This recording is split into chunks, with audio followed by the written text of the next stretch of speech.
Yeah, so I started playing. My dad played cricket, so I played a lot in the backyard. And then from my school, there was a notice on the notice board to join up with the team. And Mum and Dad thought that I might not be able to because it was a boys' team, but they rang up and they had me down there. So that was where I probably started playing competitive cricket. Played with the boys' team for a couple of years. That was in Canberra, and then moved back down to Melbourne, joined a girls' team down here. The teacher at my school was really supportive in getting me into a good club, so I started at Box Hill. And from there, kind of just played some inter-school cricket, got selected for trials for, at the time it was the North, South, East, West was all they had, but what is now the regional pathway. And moved my way up through the ranks there, through state juniors, and still playing at Box Hill for quite a time.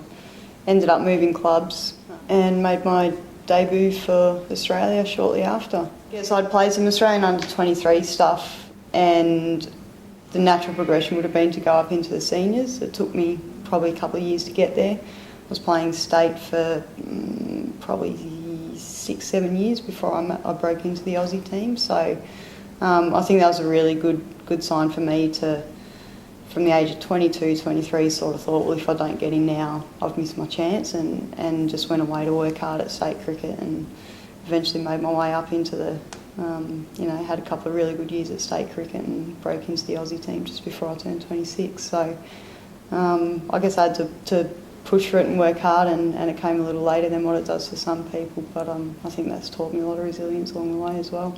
The first World Cup I went on was the T20 World Cup in West Indies. I injured my shoulder in the first warm-up game, so didn't participate in the rest of it. So that was, I guess, was a bittersweet being able to go over to the West Indies and enjoy that environment and be part of the Australian squad. But trying to get my shoulder right and push back in for a game was hard work as well. So there was sort of a bit up and down, I guess, on that tour.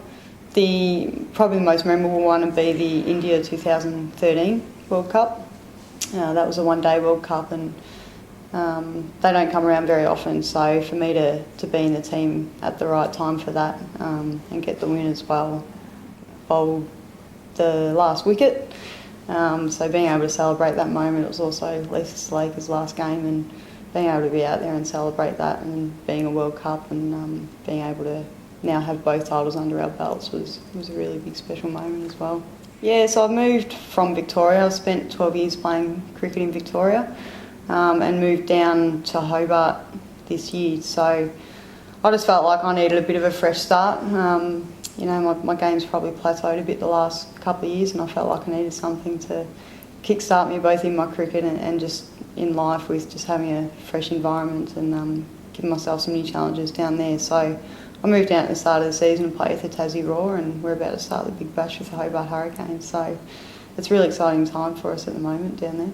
To think that it's come this far in the time that I've been playing, I can only imagine what it's going to be like when the next crop comes through. So for us at the moment to be able to go out there and enjoy being a part of something that's so exciting, I'm glad I'm still around for it, and I guess being able to get out there on Friday and bowl those first balls and be a part of the action. We're seeing a lot of interest generated off the field, and we hope to see that translate in the numbers that we get and the support that we get off the field from the crowd as well.